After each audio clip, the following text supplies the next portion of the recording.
Hello.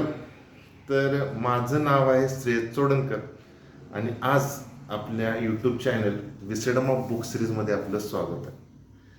तर आज आपण ज्या बुकबद्दल माहिती सांगणार आहे ते बुक माझ्या मेंटरने साधारणपणे 1-2 वर्षापूर्वी मला एक बुक सजेस्ट केलेलं आणि तिने सांगितलेलं की श्रेयस हे पुस्तक तू वाच.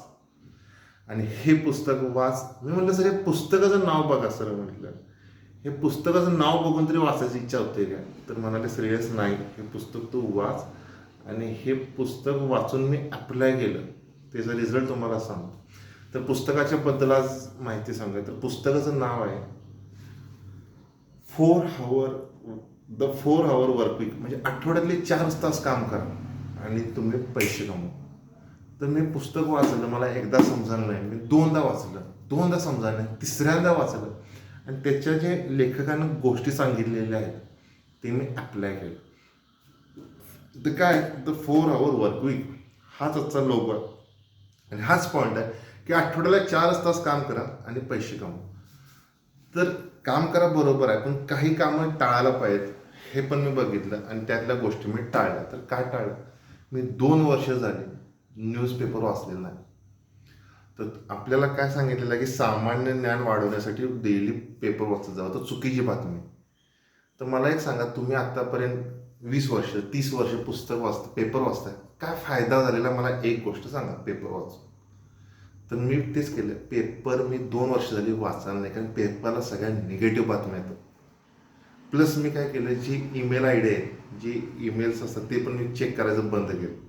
जे व्हॉट्सअप आहे ते व्हॉट्सअप मी अनइन्स्टॉल, फक्त बिझनेस असेल तरच, नाही तर अनइन्स्टॉल. माझा एक ग्रुप आहे, त्या ग्रुपमध्ये जर कोणीतरी मेसेज केला, धरून चला XYZ मेसेज केला आणि तो जर मी बघितला नाही किंवा दुसऱ्याने कोणी बघितला नाही, तर त्या ग्रुपमध्ये भांडणं होतं की आम्ही एवढा मेसेज करतो आणि बघत नाही. तर मी तो ग्रुप अनइन्स्टॉल केला. म्हणजे असं व्हॉट्सअपला चालू की तुम्ही एकतर फेक बातमी देताय, चुकीच्या बातम्या व्हॉट्सअपला सांगताय ग्रुपमध्ये, एकच मेसेज 10-10 जणांना फॉरवर्ड होतो आणि तो फॉरवर्ड जर आम्ही बघितला नाही तर त्याच्याबद्दल आम्ही भांडणं आणि निगेटिव्ह गॉसिप होतं. त्याच्यापेक्षा तो व्हॉट्सअप ग्रुप अनइन्स्टॉल केला आणि त्याचा पण काय फायदा नव्हता. प्लस मी इंस्टाग्राम अकाउंट आत्ता चालू केलेलं आहे, जवळजवळ 8 दिवस झाले असते. मी इंस्टाग्राम अकाउंट अजूनच ओपन केलं नव्हतं, साधारणपणे 4 वर्ष झाली असते. ते पण इंस्टाग्राम अकाउंट माझ्या बिझनेससाठी चालू केलेलं आहे. तर याचं काय, तर 4 hour वर्क वीक. माझा एक मित्र आहे, कांदिवली, मुंबईला राहतो. तर तो की नाही 3 महिन्यातले एकदाच चार्ट बघतो, क्वार्टरली. आणि 3 महिन्यातले एकदा चार्ट बघून त्यानंतर तो पूर्ण फॅमिलीसोबत ट्रिपला जातोय, बाहेर जातोय, बंजी जम्पिंग करायला जातोय, हिमालयाला जातोय, फिरायला जातोय. अजिबात तो करत नाही. मग तो पैसे कसे कमवतोय?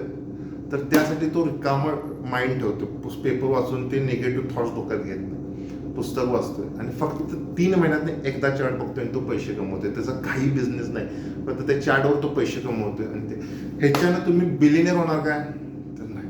ह्याच्यानं तुम्ही अरबपती होणार काय? नाही. पण जर तुमचा गोल तसा असेल की मला महिन्याला 50,000 1,00,000 रुपये मिळू देत, तर हे पुस्तक वाचणं खरंच गरजेचं आहे. लेखकानं काय काय अप्लाय करायचं ह्या पुस्तकात सगळं सांगितलेलं आहे.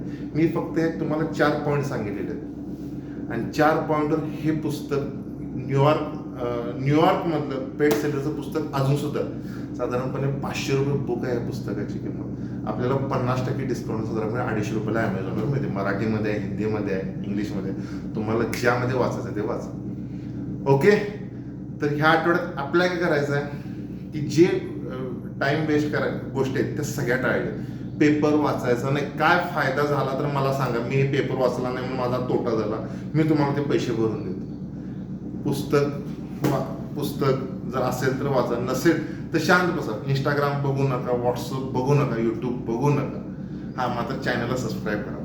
तर या आठवड्यात द 4 hour वर्क वीक हे बुक ऑर्डर करा आणि वाचायचा प्रयत्न करा. दिवसाला 10 पानं वाचा, महिन्याभरात होईल. 5 पानं वाचा. आपल्याला कुठं सगळ्या पेपर द्यायचा आहे या पुस्तक वाचून. साधारणपणे 400 पेजेसचं पुस्तक आहे, 300 पेजेसचं. 5-5 पेजेस न केलं तर 1 महिन्याभरात होऊन जाईल. तर चालतंय. विस्डम ऑफ बुक सिरीज आपल्या यूट्यूब चॅनलमध्ये आपलं स्वागत आणि मी निघतो. बाय.